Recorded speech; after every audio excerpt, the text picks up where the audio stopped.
I found the secret document that proves Juventus knew they were breaking the law for years. One boardroom recording reveals exactly when they decided to destroy their own legacy. Stick to the end to hear the confession they tried to bury forever. The story doesn't begin with trophies or heroes. It begins with power. Because for Juventus, power was never an accessory. It was the bloodstream of the institution, passed down through the Agnelli family like a sacred inheritance. Andrea Agnelli didn't step into a club. He stepped into a kingdom forged by decades of quiet influence, corporate muscle, and a reputation so heavy it bent the country around it. People who admired Juventus saw elegance, discipline, a tradition sculpted by Gianluigi Buffon's gravity, Alessandro Del Piero's artistry, and the ruthless winning mentality that defined generation after generation. But beneath the shine, something darker pulsed. Power doesn't remain clean when held for too long, and by the early 2000s, the lines between competitive ambition and outright control had already begun to blur. Juventus wasn't just winning matches, they were bending Italian football into a shape that suited them. Whispers about referees, about phone calls, about games that felt too perfect to be accidental began drifting through corridors that journalists could never fully access. It wasn't one smoking surge. It was 1,000 small fires burning in synchrony. But before the cracks widened into scandal, the club projected absolute invincibility. Every trophy lifted at the Stadio delle Alpi felt like an affirmation of superiority, and every rival defeated seemed like another reminder that Juventus operated on a level others could only dream of. They had built a dynasty that wasn't meant to be questioned. Dynasties, after all, don't negotiate. They dictate. Then one day the facade shook. It started with intercepted calls, fragments of conversations that revealed something sinister humming beneath the surface. The Calciopoli investigations didn't simply expose wrongdoing, they revealed an entire cultural ecosystem where influence was exchanged like currency. Suddenly, the club that once represented the height of Italian sporting precision was thrust into a national scandal that rippled far beyond Turin. Journalists called it corruption. Fans called it betrayal.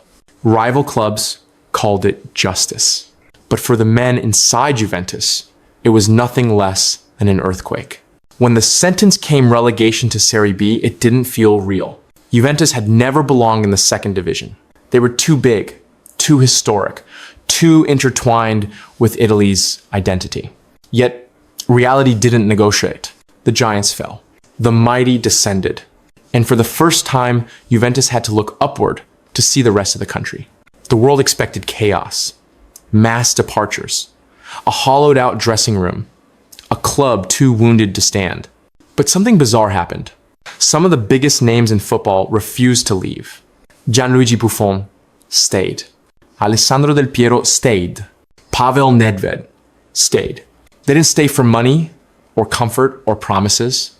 They stayed because humiliation has a strange way of clarifying loyalty.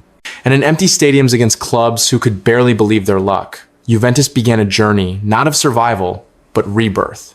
Yet even in that rebirth, the seeds of future destruction were planted. The club returned to Serie A with a scar that never quite healed. It made them colder, sharper, more calculating. They told the world it was redemption. In truth, it was reinvention.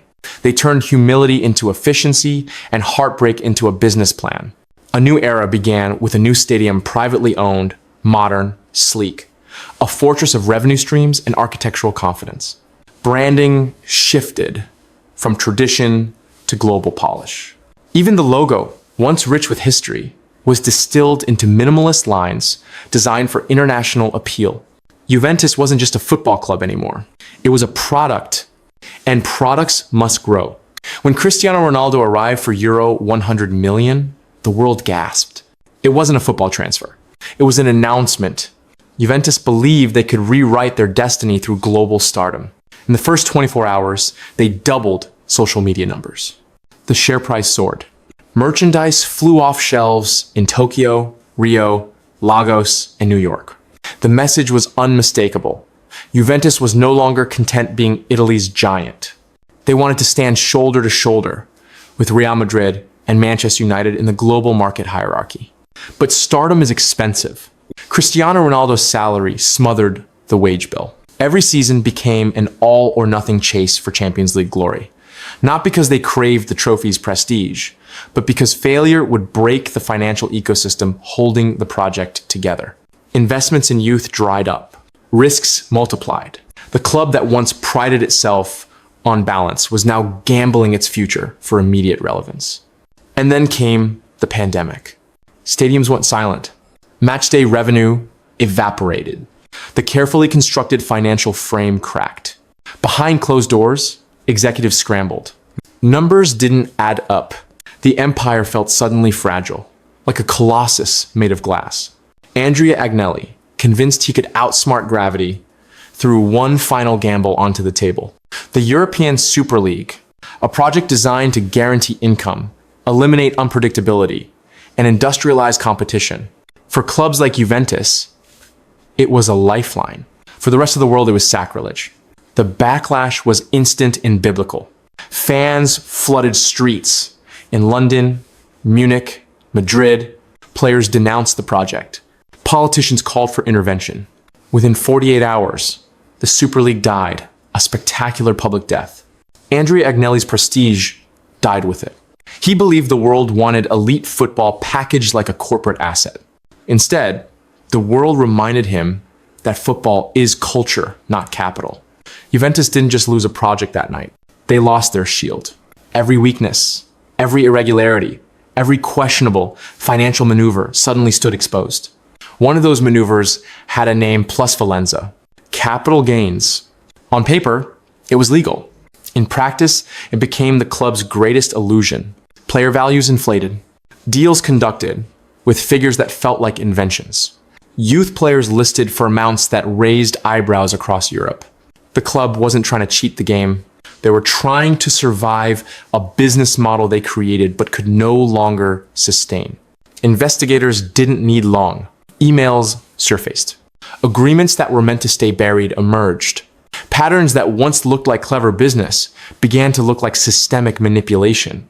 And this time, unlike Calciopoli, Juventus had no allies ready to defend them. The world had grown weary of their arrogance. When Andrea Agnelli and the entire board resigned, it was more than administrative housekeeping. It was the symbolic death of an era. A century-long dynasty bowed out under the weight of its own decisions. Trophies remained in cabinets, but belief in the institution evaporated. Inside the training grounds, players wondered what they had inherited. Outside, sponsors hesitated. UEFA circled like a predator, sensing weakness. For the first time in modern memory, Juventus stood alone, not feared, not respected, but scrutinized. Yet the most surprising thing happened inside the stadium.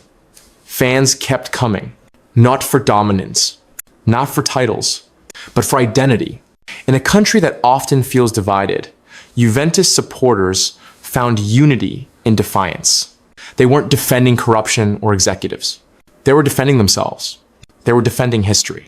They were refusing to let a century dissolve under the weight of boardroom mistakes. This is the part of the story where most documentaries would offer hope, a blueprint for recovery, a sign that the phoenix is rising.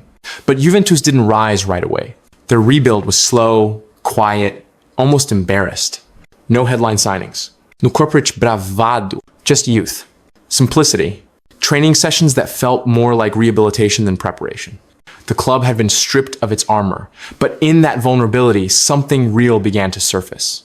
Football, at its heart, isn't about perfection. It's about persistence.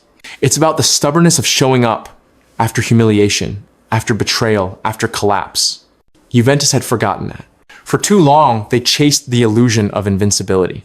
Now, forced into humility, they began rediscovering the essence of the sport that once made them great. Somewhere in the middle of that rediscovery, the only call to action that matters emerged. Not the type shouted at viewers or plastered beneath videos, but the kind whispered by history itself. If someone wants to understand how power can elevate and destroy, how legacy can be both a crown and a curse, how football clubs mirror the societies that create them, then following stories like this one is necessary not for entertainment, but for memory. Because institutions crumble when people stop paying attention, and Juventus is proof that even giants require witnesses. Still, the ghosts never fully leave. The Calciopoli tapes remain etched in Italy's collective memory. The under-the-table agreements, the inflated transfer valuations, the arrogance of thinking a dynasty could operate above consequence. The stain doesn't vanish simply because the shirts are washed, or because new executives promise transparency. Memory lingers. Scar endure. Walking through Turin today, you can feel the duality. The monumentality of the club's past stands tall, yet the quiet shame of its recent betrayals sits beneath the surface. Fans wear their jerseys with pride, but also with an understanding that pride now comes with complexity. They celebrate victories cautiously. They fear announcements from prosecutors more than goals from opponents. The old certainty is gone. Inside the dressing room, younger players look at the Juventus badge and inherit both greatness and burden. They dream of Del Piero's elegance, Buffon's dignity, Nedved's grit. The badge carries weight, and in modern football, that weight is heavier than ever. Executives who replaced the old guard adopted a different tone. Less bravado, more caution, less grand vision, more stabilizing. They understood something the previous generation overlooked. An institution cannot run forever on reputation. It needs honesty, discipline, and humility qualities Juventus once claimed to master but abandoned in pursuit of growth without limits. The financial wounds haven't healed. The reputational ones might never. Juventus operates now like a recovering addict, aware of how easily the old temptations could return. A club once obsessed with engineering success now spends more time avoiding disaster. Perhaps that is growth, or perhaps it is simply penance. Even rivals see Juventus differently now. Once despised for dominance, they are now pitied for fragility. A fallen giant draws empathy, even from those who once suffered under its shadow. Opponents know that winning Juventus today doesn't feel like unaliving a titan. It feels like scoring against history, against echoes, against a club walking with its past chained to its feet. Still, football has a strange relationship with memory. Time smooths the sharpest edges. New players emerge. New seasons bring fresh narratives. Gradually, scandal becomes story, and story becomes myth. One day, children might hear about Juventus's chaos, the way older generations speak of distant scandals with curiosity, not judgment. That is how football works. It forgives slowly, but inevitably. But institutional memory is stronger than public memory. Inside Juventus, the files, both literal and metaphorical, remain open. Discussions about transparency echo in rooms where once only ambition echoed. Decisions undergo scrutiny. Every transfer fee sparks suspicion. Every administrative announcement triggers paranoia. The club cannot forget, because forgetting would invite the past to repeat itself.